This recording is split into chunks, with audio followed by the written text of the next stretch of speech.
here exclusively on Fanbase. We do this call every single Monday, 10 a.m. Eastern Standard Time to 11 a.m. Eastern Standard Time, right here on this beautiful platform. Shouts out to Isaac, who, hey, yes, get Isaac, get up here. Um, Shouts out to Isaac for providing the platform and the space for us to get this thing going, as always. As this call implies, and as the title implies, we talk about marketing, strategies, concepts, ideas, things to get your creative juices flowing for the day, the week, the month, and for your year. 2025 is off to a interesting start, I will say, at least on my end. So we are, what is this, week 2 of March. And so I hope, like I said, I hope March has been good to you guys in these first 10, 11 days. Luckily, I don't have to do this call by myself. I'm joined by some of my smart, amazing, brilliant, funny, beautiful, handsome buddies who are up on this stage. So shouts out to them. What up, Gary? What up, Isaac, Jermaine, Adrena, Noel, Tasha, Tiff, of course. And all of y'all in the audience. What up, Street? I see you down there. Asia, what's going on? Um, Before we get today's conversation started, because I'm anxious to get to it, I need y'all to do a couple things for me. Hit that green log and fire campfire thing at the top. Join the campfire if you haven't already. That way you will know that the call has started. So please join that. And hit the in the bottom right hand side of your screen, hit the arrow, share the room, let people know that we are about to get going. Um, let's get this room filled up because I need as many brains on this as I can. So hold on, let me crank this thing up myself.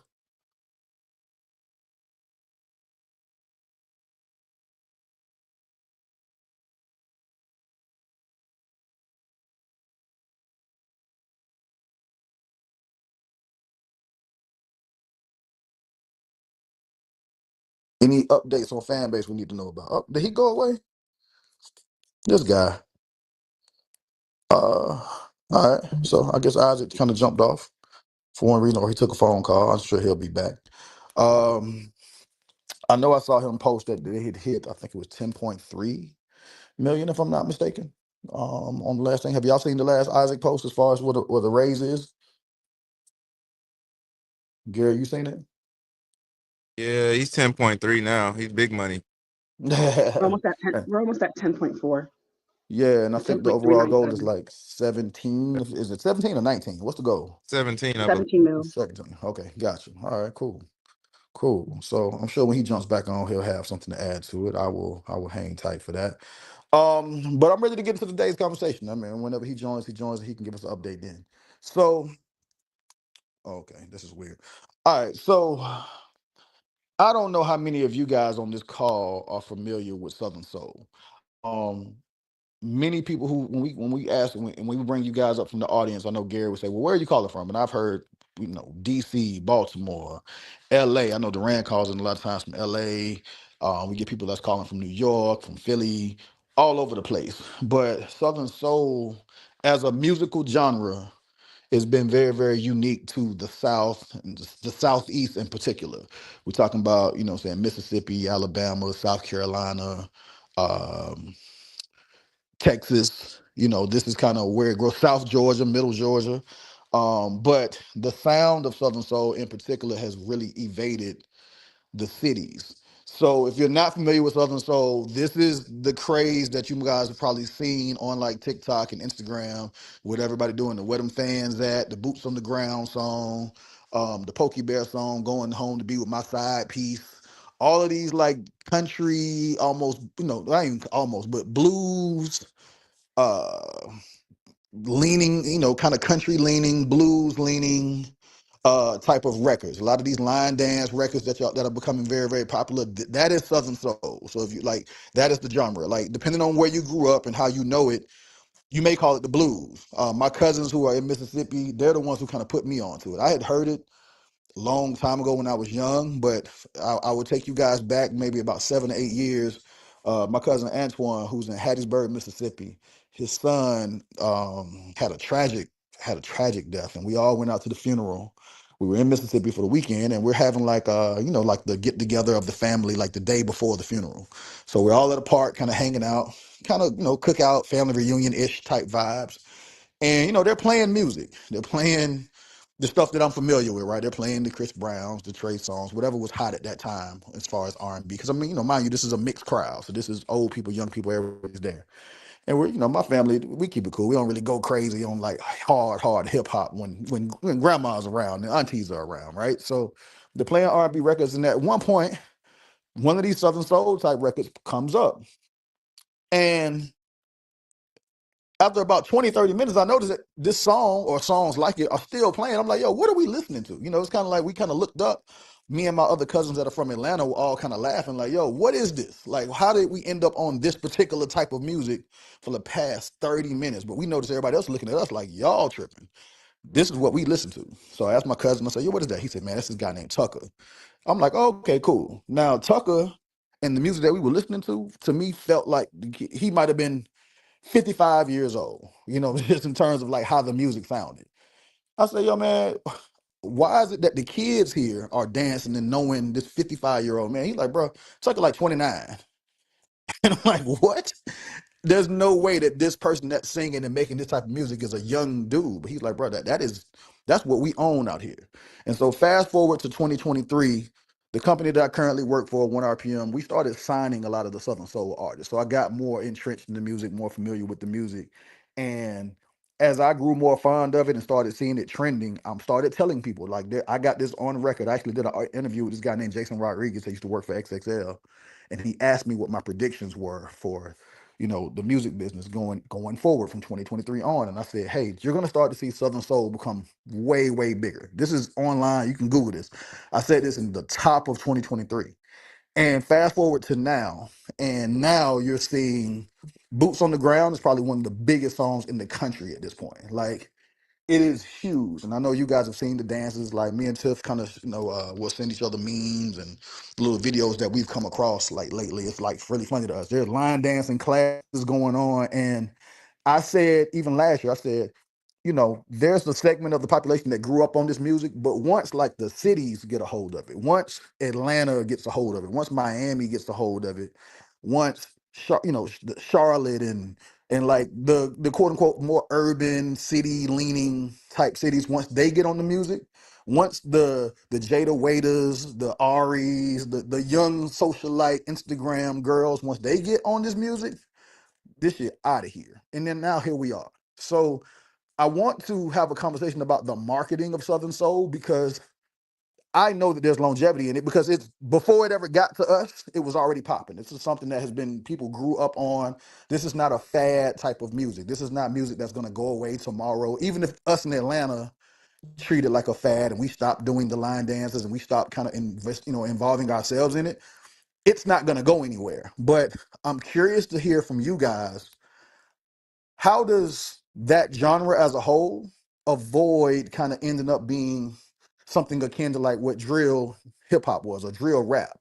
That was huge at one point. Chicago rap, Chicago drill rap, King Von, all of that. And I think a lot of them artists started going to jail, dying off, while drill kind of lost its popularity. But I think that there is a chance that Southern Soul can end up just being a cool TikTok fad for a summer. Everybody gonna do line dances and then we're off to the next thing. So how does this new genre, well, I don't even want to call it new, I'm sorry, but how does this genre of music that may be new to some sustain outside of TikTok moving forward? So I'm gonna throw that out as a general question, and then I just want to hear just kind of, what do you think it goes? I know what I see because I'm in the business and I'm currently working those records, but I'm curious for people who are not doing what I'm doing on a day-to-day basis. What do y'all see this genre of music going? Like, is it a fad? Is it something that's going to stick? And also, what does it mean for hip hop? Because I will tell you that as this genre grows, I think hip hop is going to take a downturn, because so many people complain about the lack of soul in the music, the lack of danceability in a lot of the music, a lot of the violence in the music. Like, when people are complaining about hip hop and the content, and then you got this other form of music that is more positive, it's fun, it's danceable. I think that as this thing grows in popularity, hip hop got a problem. So I'm gonna throw it to you guys, and I'm gonna shut up. So I'm anxious to hear what anybody has to say about it.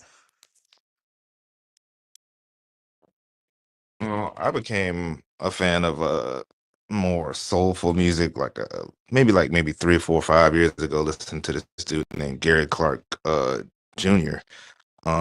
Like reminds me of a BB King's type guy or whatnot, you know what I'm saying? But I started listening to it back then, but I also been a fan of country since I started, working in music back in like '08 or '09 or whatnot. So just like, so I've been, and especially like after Ray came out, like Jamie Foxx won his Oscar and all of that, like started getting into it. And then Cadillac Records, that movie came out talking about Muddy Waters, and um you know had Beyonce's character, and I forget who she played, but like all of these old school soul singers, and like the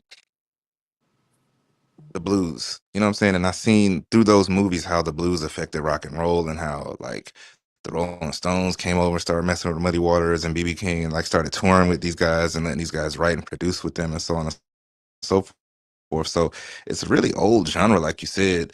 I'm really happy to see it having kind of a resurgence, you know what I mean? Because young people do have soul, and that is the one thing that we're missing, especially even in hip hop right now. It's just like there's no soul in it. You know what I'm saying? With R&B, there's no soul. Like the R&B artists have been behaving and moving like hip hop artists. You know what I'm saying? So I'm I'm excited about the return of soul of any kind, especially with soul with, like niggas playing acoustic instruments, like, and with regards to Shabuzi, you got like, I see in Shabuzi like a little bit of both, like country, hip hop, the blues, et cetera, et cetera. You know what I'm saying? So I don't really think hip hop is going anywhere. It will morph. The numbers will change, but that's just a part of growth, because growth is itchy and uncomfortable.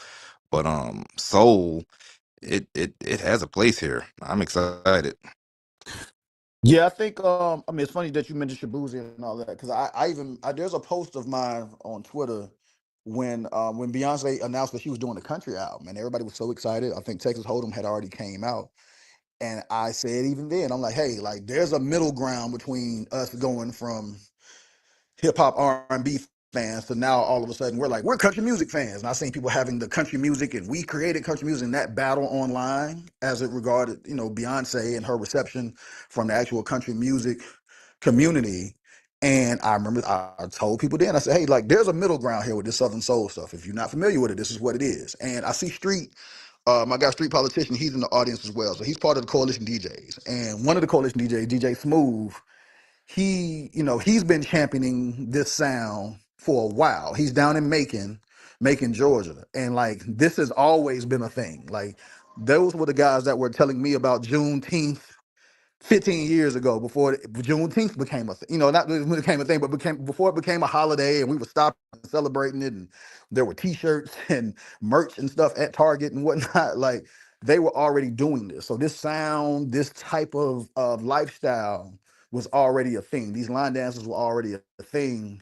And so now as it surges, do we do the city slickers like myself and others, do we jump in, do the boots on the ground dance and where them fans at for 6 months, and then we never talk about this again? Or what happens next?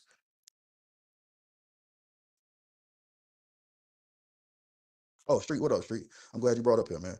Why y'all um so quiet? Y'all scared to talk about music? No, man, I was stunned. like Look. like I Yo, said, I I wanted to wanted to back up when Nick was talking. Well, I'm Bang, Nick's cousin.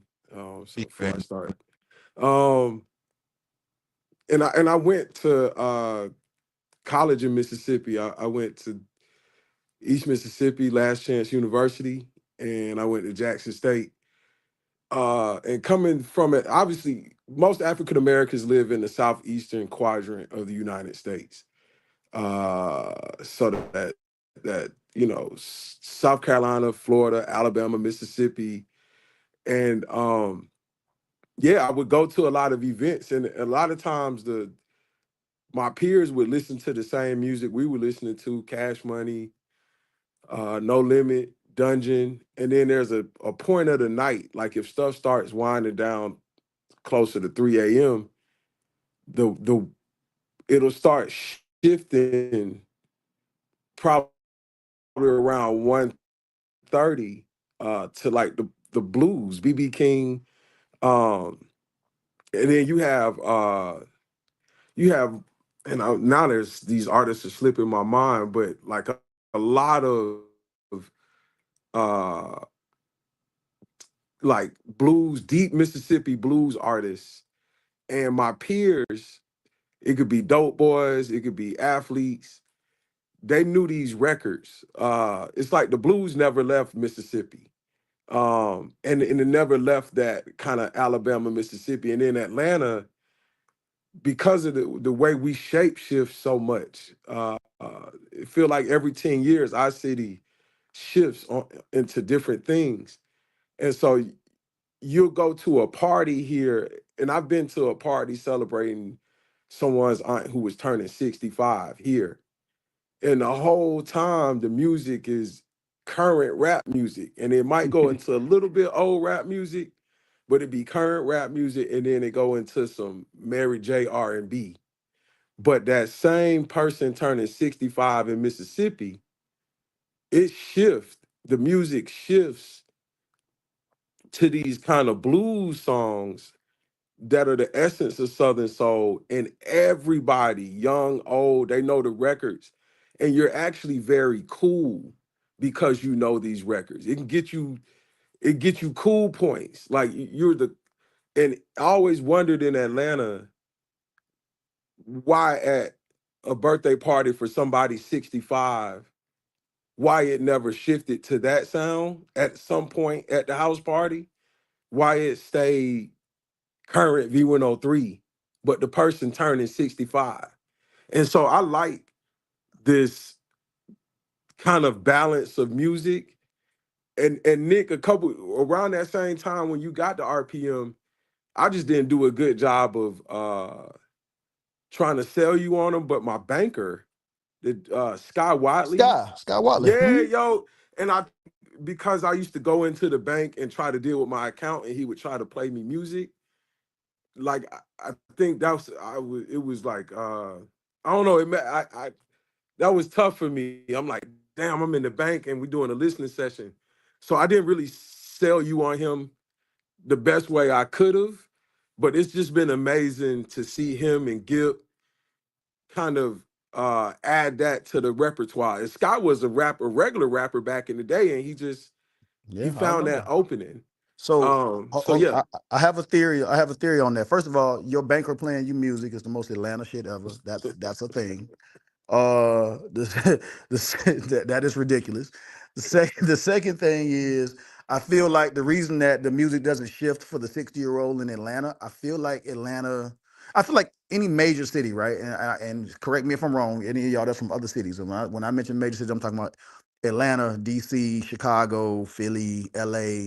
I feel like the goal for people that are aging in those cities is to remain young, feel young, which is why you'll see a 55, 65-year-old person doing their birthday party at the club and they playing Future all night. And it looks like, and we'll look at it and just be like, that's crazy. And we'll keep it pushing because that's just the norm. Whereas, like you said, the 65-year-old in Mississippi or Alabama or South Carolina, the music shifts at some point to the blues. I think there's a value to that. I think there's a quality to that of people being okay aging, being okay, kind of, you know what I'm saying? Uh, I don't even know how to word what I want to say, but I do believe like we're always, especially if you live in Atlanta, I think you're always trying to remain current and young and cool and all of that. And like I don't know that there's that same pressure if you live in Augusta, just 2 hours away. If you live in Columbus, Georgia, where our folks are from, I don't think there's that same pressure to stay young and popping. You know what I'm saying? So I think that's why the music doesn't, that's why the music shifts. Um, Isaac, you a music guy. I'm shocked that you didn't jump in on this one because this is right up your alley, to be honest with you. No, I just been listening. Well, one, I've been. There's another record like that. So what it sounds like to me is that there's a genre of that country line dancing is about to make, and it's not even about to make. It's there. It's already back, but it hasn't gone super mainstream.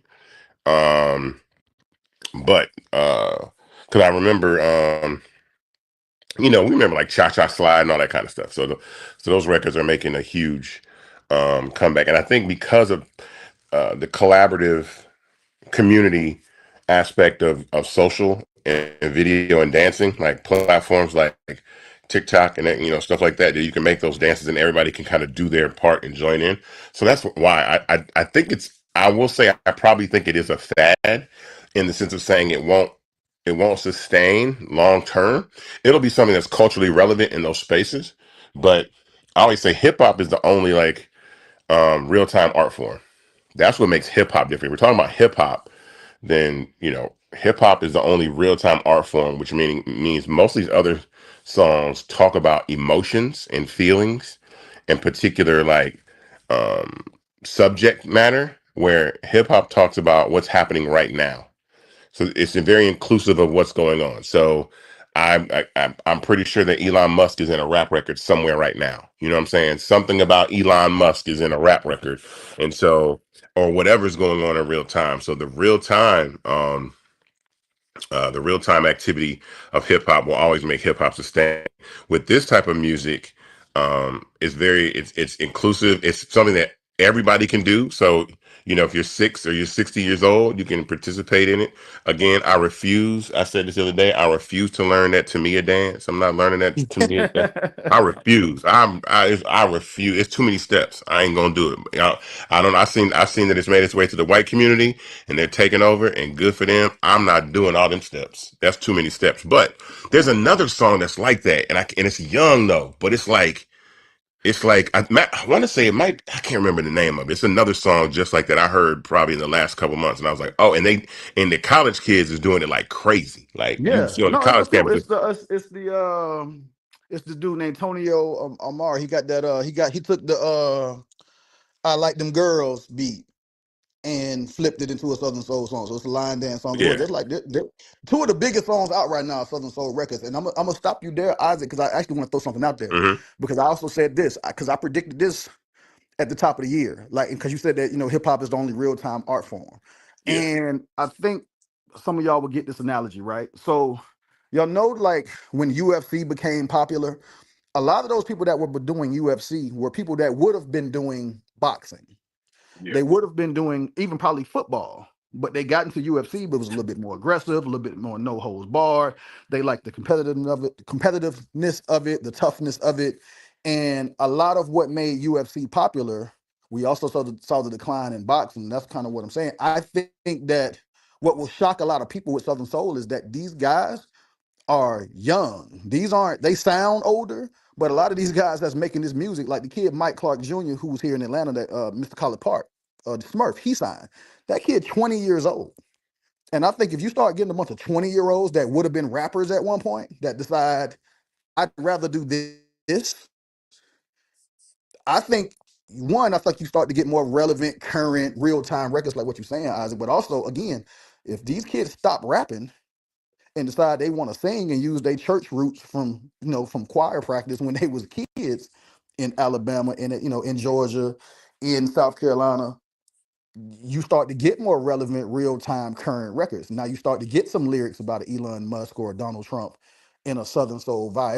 It might not necessarily even be a danceable line dance record, but the art form and the genre starts to become way more poignant to the times, if that makes sense.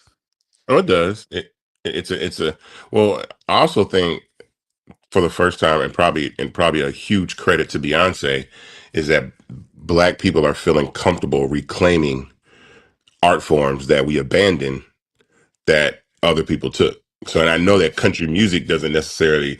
It's almost like I think country music might feel like there's some sort of like maybe a potential like appropriation of that music, but that's originally Black music, and so that's really scary. Like Beyonce won Album of the Year at the Grammys for a country album, and I know they don't like that, but it's almost like I said, reclaiming um, our genres of music that belong to us and that are ours, and that's the part that's very very powerful. And so I think people are feel more comfortable.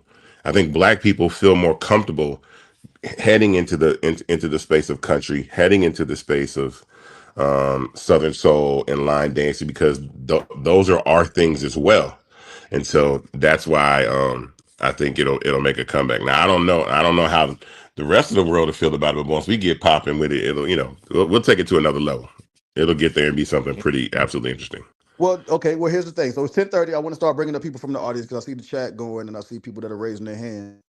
Uh, and Bame is here, so he runs. He's one of the owners of Atlanta Influences Everything. So,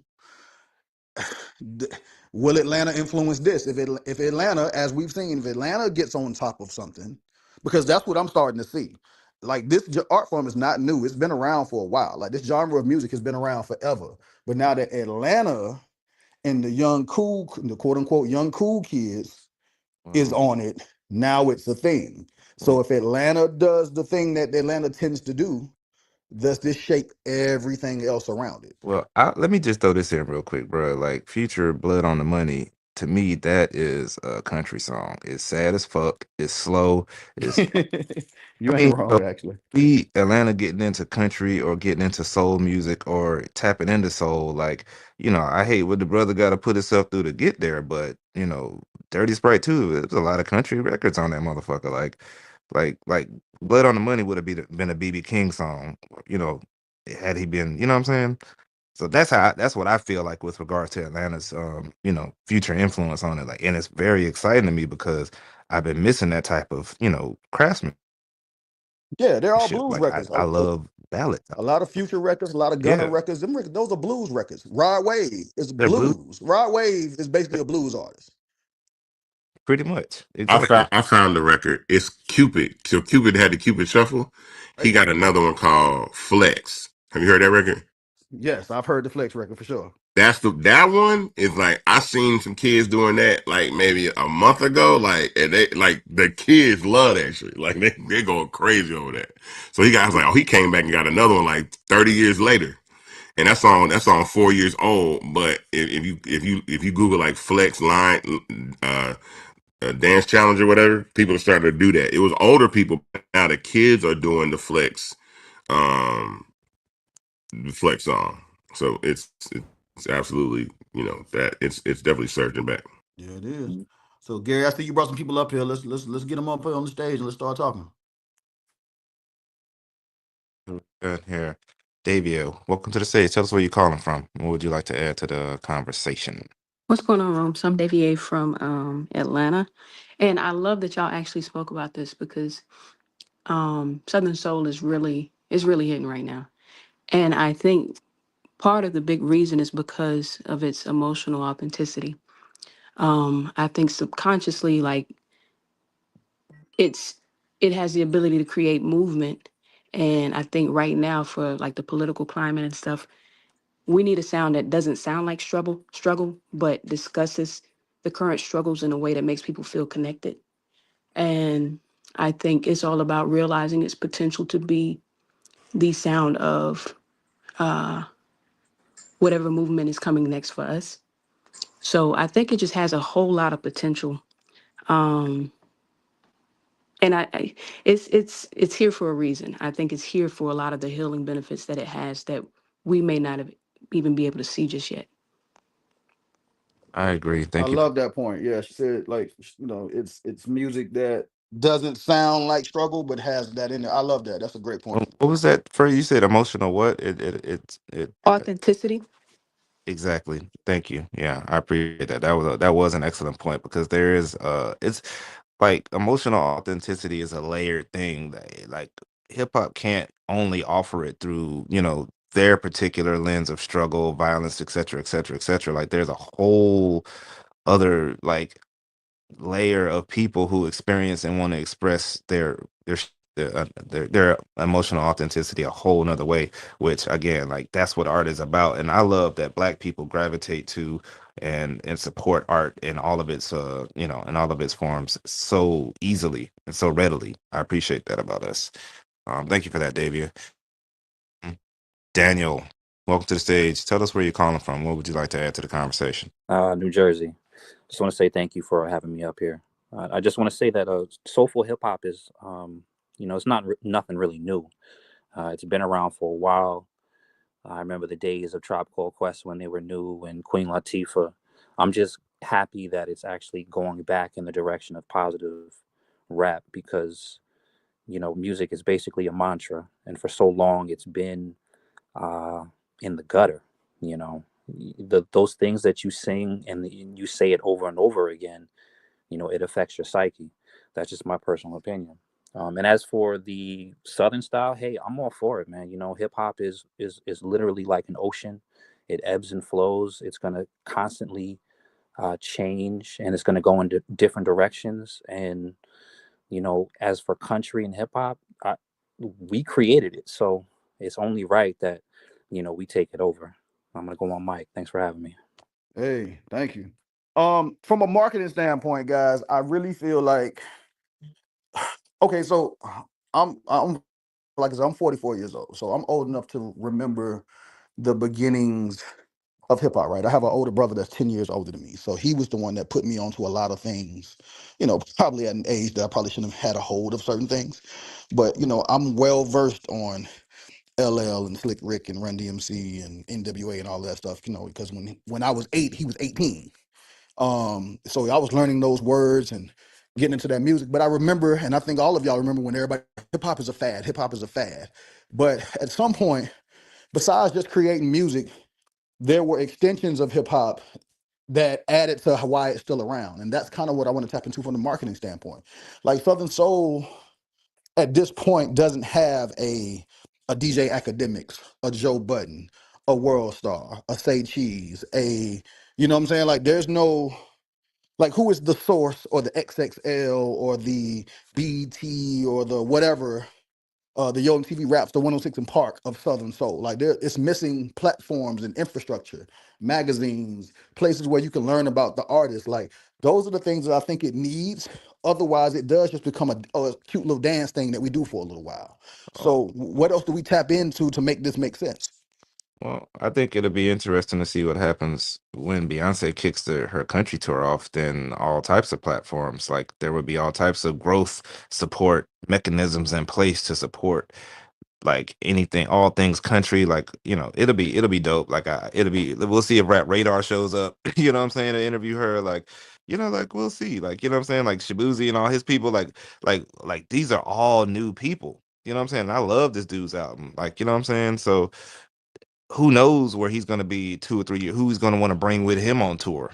You know what I'm saying? On his second tour, his first headliner tour. Like, who knows? I think it's going to be dope. There was a big festival in Houston this weekend. Mhm. Everybody wearing country outfits, doing the dances. And I mean, these are Black people. And I just seen the advertisement for one in Atlanta. So it's Yep. definitely evolving. Yeah, and Bun B and them been doing their big performance at the rodeo fair or some shit. Like Yeah, it, the Houston Rodeo. Yeah, Bun's been the head of music there, I think, for 3 or 4 years now. He's been kind of curating the music part of the show, and yeah, it's huge. It's huge. But Nick, you made a great point about the no DJ Academics or no magazine or true platform for it, which would go for the whole lifestyle of it. So the club aspect of it, their club is more these trail rides. The trail rides in Mississippi, Alabama, they doing them, and they do them here too. Like I guess maybe 40 minutes outside Atlanta. But the way you book an artist for a club and that whole process where you go through security, and they don't have any of that yet for their kind of space of performing. And their stuff is kind of more open field outside when they really get to it. And they're having like anybody can book a trail ride and performances, but sometimes the trail rides, that because they're not in the city, they're out in the middle of nowhere. Folks pass out, folks done fell off horses. So there's like they're trying to add more structure to the full aspect of the music and everything that comes with it. But you're right, there are no guardians. And I don't like guardians, but there are no guardians, so it's It's interesting. interesting. But do we need guardians? Does that genre need they didn't need guardians. It's kind of such a different thing. Like like I don't know why we would like need like an academics or that type of persona involved. It's such a cultural thing. I don't know. It I would feel agree. kind of weird to me to have somebody be like, and this week and da da da da and everything, and it's kind of like, nah, it's not that. It's almost like a black culture thing. It's a I family or agree. It's with the I people agree. now. yes, I with the And agree. that's why people. they Well, are hold doing these on. events. Well, let me say this. I know academics is polarized, so please forgive Yeah, the maybe I was example of wrong who I there. use. Yeah, maybe. But having someone who drives, like, or having, and I would believe it's someone's, a few people kind of driving the culture. I think that if you go back to the days of, when hip hop and R&B were in their heyday, and you had a Donnie Simpson hosting Video Soul, and then you had, say we had these shows, we had these hosts, we had Fab Five Freddy doing Yo MTV Raps, we had Tigger in the basement, we had all of these people who were figureheads, ambassadors of the culture that we all knew, whether we knew the artist or not. It was kind of like, well, if they're standing next to Fab Five Freddy, they must be somebody. If they're on Video Soul, they must be somebody. I feel like that infrastructure, those platforms, that shit helps drive anything, as opposed to, I think it's almost naive to think, oh, we just make good music and it'll just stick. Like, I think you need drivers. I think you need I mean, you guardians. I don't I know, don't Nick. know about that word, but I think you need that. I mean, I don't know, because you got like house music as an example. There's no kind of like face of house music, but house music is becoming bigger than ever. There's about 6 or 7 house music nights just here in Atlanta. Like, I don't know, because sometimes when I understand what you're saying totally, but sometimes when you do that, you open up for commercialism, and then you open it up for gentrification, and that's and with this particular genre of music, I think gentrification of it's fine that they're doing it, the white people are doing it to me, a line dance and all that stuff. It's cool, but like to kind of make it too commercial, I think kind of threatens the music, the culture in and of itself. I mean, essentially, because it's a music business, like commercialism is going to find its way into it. Like, people are going to go on tour, brands are going to attach themselves, and the brand and the genre is going to grow and become more wealthy because of that. Like, it's a byproduct that is actually needed. It just needs to be managed properly. Doc P, welcome to the stage. Tell us where you're calling from. What would you like to add to the convo? Peace Eric. and blessings, everyone. This is Doc P. I'm radio personality, also a music maker. Been doing it all my life, and I'm pushing 60. and I love this conversation because I've studied music all my life, and with the Southern soul, I really, in my opinion, it seems as though it's the same thing that comes around for us. I mean, what do we do as Black people? We invent these music genres that become become America's music. I mean, there would be no American music if it wasn't for us. And it's always the things that we come up with. I mean, when we came here, and even before we were so-called brought here, we were always making music. We were making music in Africa. We were doing call and response, work songs and so forth. And to me, it all just breaks down to voice and a cadence.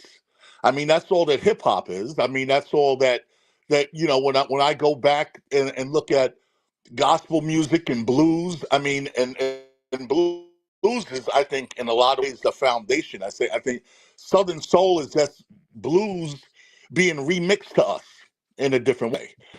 Blues is, and in a lot of ways, to me, blues is hip hop. Because and even as we were just talking about how the music seems like it's so vulgar and so nasty. They ain't saying nothing in these hip hop songs that wasn't said, in blues songs like in the beginning of the century. Right. You know what I mean? So it's what we saw with hip hop. I think was more of a commercialization of just negative images, because I think a lot more bigger factors became involved with big business and the prison industrial complex, and people just recognizing the power that Yes. music had, so that the bigger companies were just getting behind more negative images. But I mean, as far as us as creators and makers of this art, we're gonna express ourselves in all different ways, positive, negative, so forth. And all of those messages have always been there in the music. And Thank you. as me making music, I was growing up in the All right, in the 70s, and got it on you. and was really into the funk. So to me, the Southern Soul, and as a program, I have a radio station, and Got and I'm based up here up north. close it out But for me, Doc. Close it out uh-huh. for close it out for me so I can get to the next person. Oh, Um. I'm sorry. Oh yeah. I just had a lot to say. Oh, yeah. Sure. No. Close it out for me. Finish your thought. Yeah. And so I mean, the main thing that I'm saying is that it's I think we get kind of confused or mixed up in all of these genre labels. I mean, to me, Southern Soul is funk. I mean, it has some unique qualities which I love, that remind me of hip hop. Like when hip hop first came out, some of it was like underground, and it was Right. kind of lo-fi sounding, and Exactly. and this and that. But it's still all the same. It is It's all the same music. It's just a different time. For indeed. sure. Well, thank you for that, Doc P. I appreciate you. All right. Let's see. We got Mac Ministries, Quincy Jones, 369. This is a very interesting tag. Mac, you're on stage. Tell us where you're calling from. What would you like to add to the conversation? Katara Ubak calling from Jersey. I appreciate the interesting statement about my tagline. I had that tagline before Quincy transition. I'm the spiritual Quincy Jones. I'm the spiritual leader of my family. Shout out to DJ Tim Dollar, who was a Brick Bandits.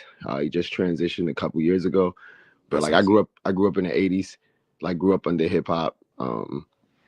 Y'all said something about gatekeepers or guardians or way showers, right? And no matter what hood you from, it's a code. And all of our sounds and music came from the motherland, the drum, the soul.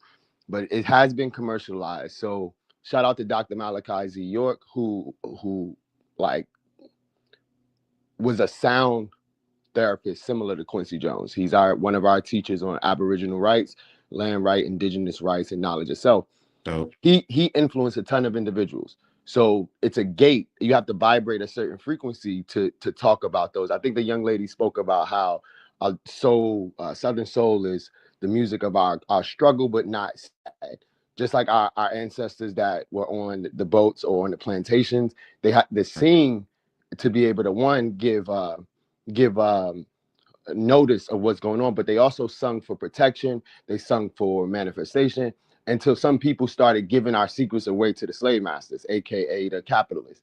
So like now, in order to get to this next level of music, we see the transition happening with the Toby Wigways and the Chance the Rappers, and even the Doechis and the D1s. Shout out to Phase One as well. But these artists, they embody the soul and they embody also the street of our systematic struggle. But it's like it's just a new time, and money's not over mission. And I think Southern Soul invited mission. And I'm an editor, I'm a publisher, I'm a podcaster, and I've been doing this message for a decade now. And a lot of people think that it just came out. It ain't just came out. It been, but you have to vibrate at that frequency in order to be able to like really make it believable. Somebody said authenticity, like you can't fake it now. It's in the sound. I'm neurodivergent and autistic, so it's like I pay attention to sounds, and sounds matter. So thank you for inviting me on the stage. Oh, yeah, for sure. Appreciate it, bro. Weeks. What Weeks talking about? Get Weeks up here. Yeah. Welcome back to the stage, Weeks. Where you at this week? What up, y'all? Can you hear me okay? Yes, sir. Peace.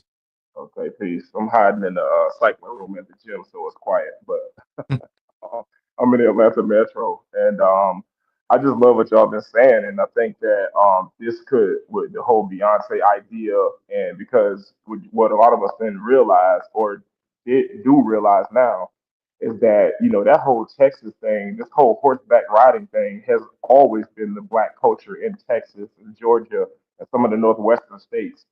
And so what it kind of sounds like to me and what I'm hearing is that this could potentially not be a rebranding, but a reintroduction to the variants of blackness, how we say we're not a monolith. There are so many ways, and how Brad just talked about.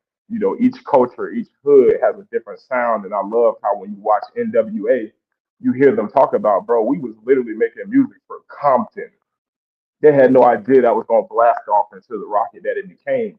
And you can say that for New York, the originators. You can say that for a lot of these different genres. So I love it that you can see more of the colors of the black spectrum with the brown, the melanin, the brown paper bag, the caramel. You can see all of that, and you can feel it in the music because those people are telling authentic stories, and it just comes off real to where, like you said, and like she said, it's not just struggle. It's not war. It's me. It's like this is a local experience that happens to be relatable to the world.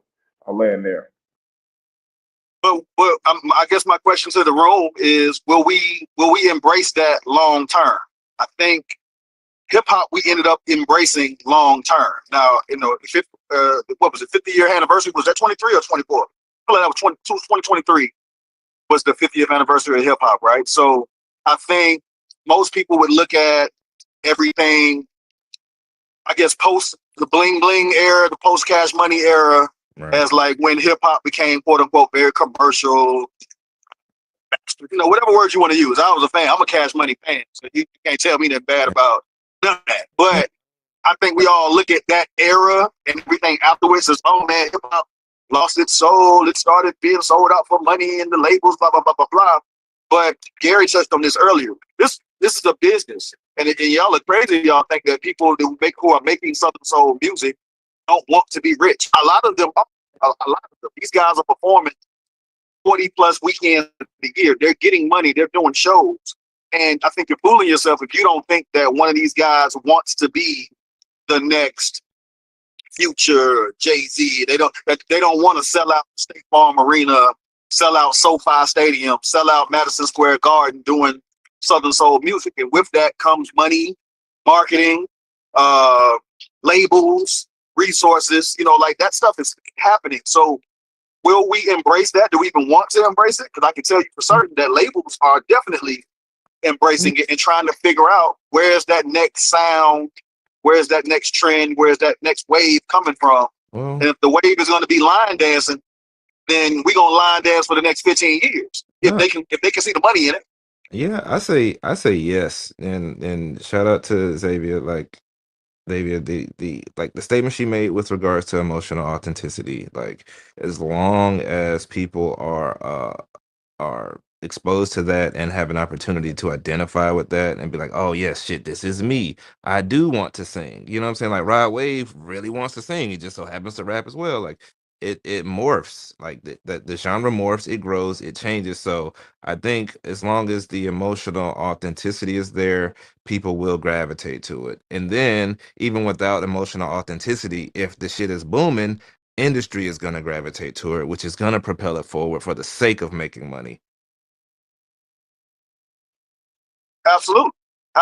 There's money in this genre, and I guess the question for me, from a marketing standpoint, becomes, well, how do those people, or how do those artists, how does this genre continue to be not only popular but financially sustaining? Because like right now they got a wave, and I think if we were talking about anything other than music, black music in particular, I think we'd all be like, okay, you caught a little wave, because we've talked about this on this call before. All right, your business caught a wave, your industry caught a wave. Right now, you're a lawyer, you're a plumber, you're a mobile bar, you're a whatever you are.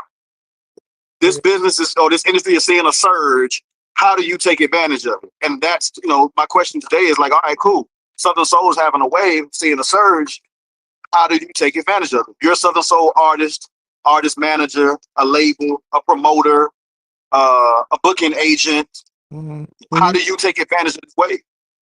Yeah, I mean, at the end of the day, this is a wave, but it's like the homies were saying earlier, this is a reintroduction. You feel me? The waves are cyclical. You know what I'm saying? Like the tide is cyclical. So yeah, regardless of how long it took for the tide to come back in, and shout out to Beyonce because she does a great job of educating people along with dropping her music. She's just like, oh no, we're the black people are the first cowboys. Black people was the first banjo. Black people, then, you know what I'm saying? So, like, apparently we invented it. So, a reintroduction is just,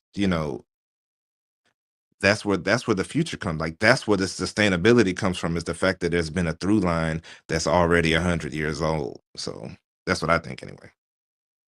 That That's is. exactly what I was trying to say, Gary. Perfect. Yeah, it is. Let me see. We had no more hands up, did we? I just want to make sure that before we close out today's call. I see Dwayne down. I didn't even know Dwayne was down there. So guys, I see I just saw it in the chat, but I think what's today? Today's March 10th. 6 months from now, I think Gary, try to bookmark this.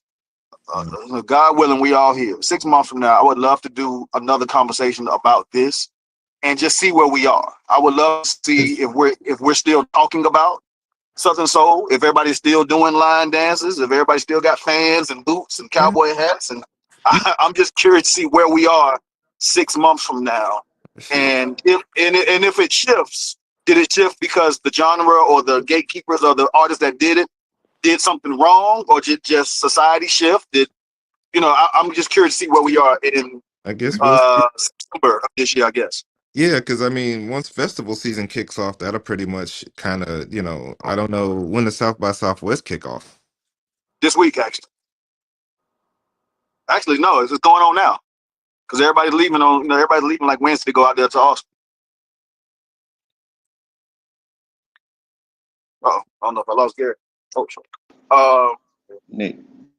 Yo, can you hear me? Yeah, I can hear you. I wanted to add something real quick. So Go I've for it. been on tour with Henry Welch. He hosts the Southern Soul, right? And listen, man, you ain't gonna beat them. They got the grandmama, the mama, and the daughter in the show.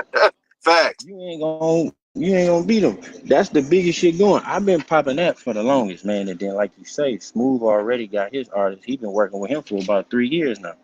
So yeah, we definitely done seen it grow from our side. Yeah, and the cool thing about it is I was on Instagram the other day. I'm trying to remember what DJ it was. It wasn't a Coalition guy, and I want to say it wasn't Infamous, but it was somebody pretty well known because I follow him. And this was maybe 1:30 in the morning, and this is the prime time of the club night when everybody plays the Gunners, the Futures, the Lil Babies, or whatever the case may be.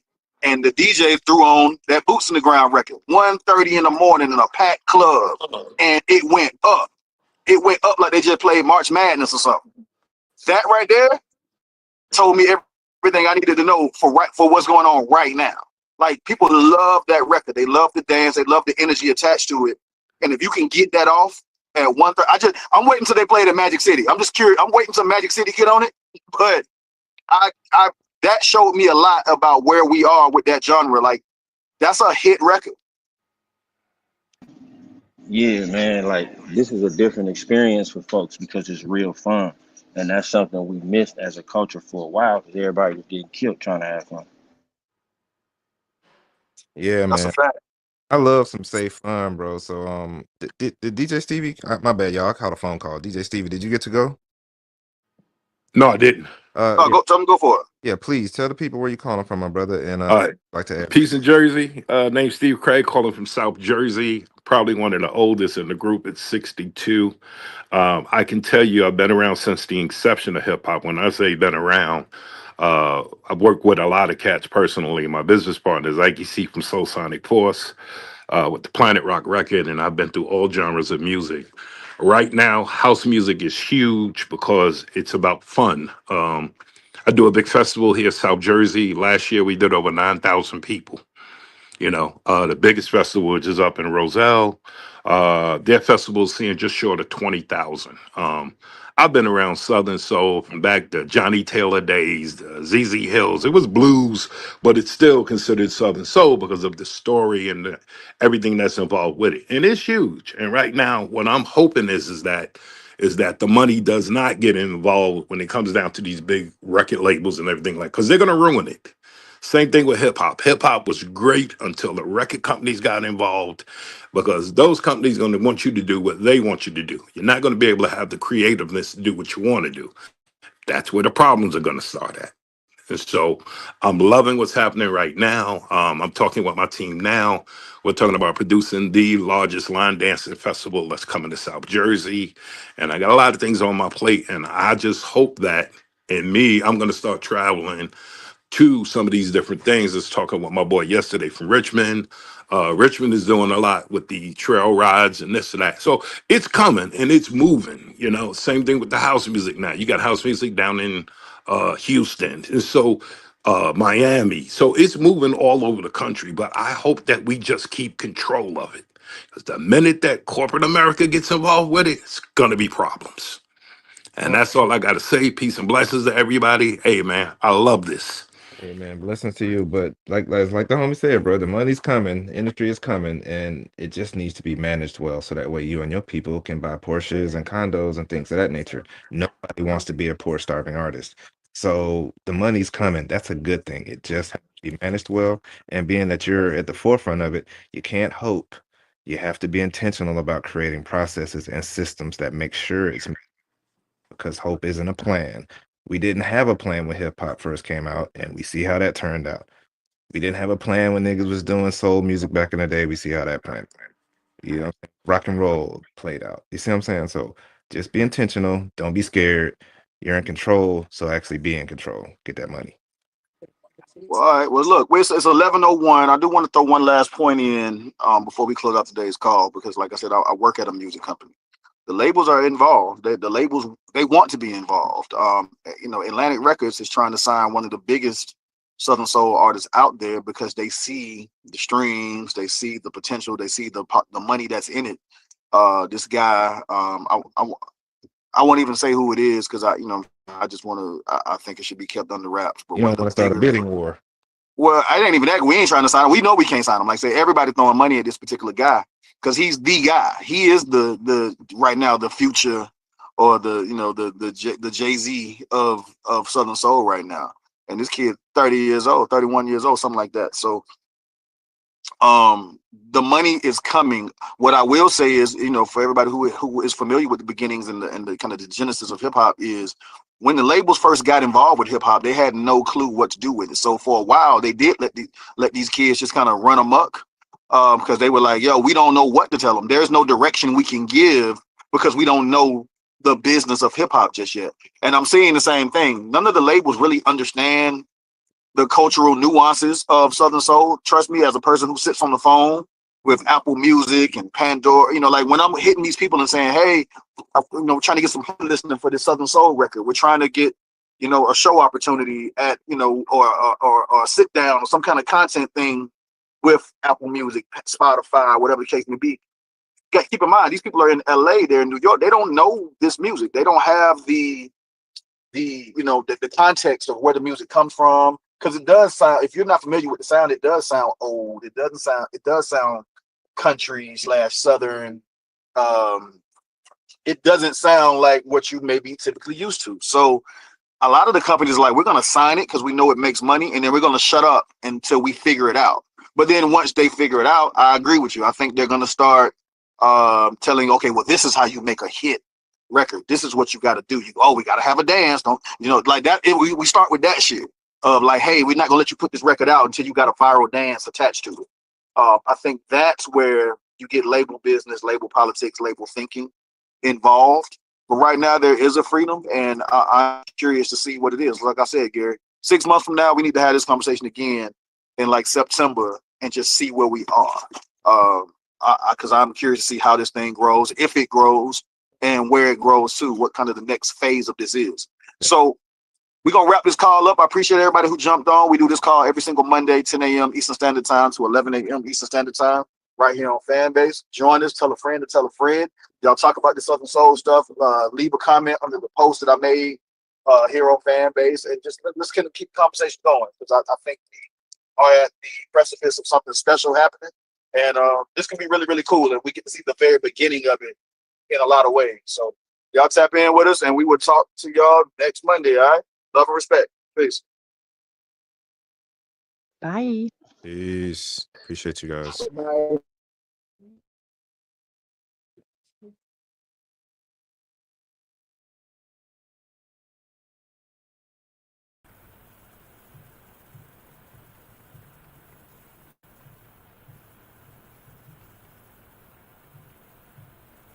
Thanks for listening. See you in the next episode.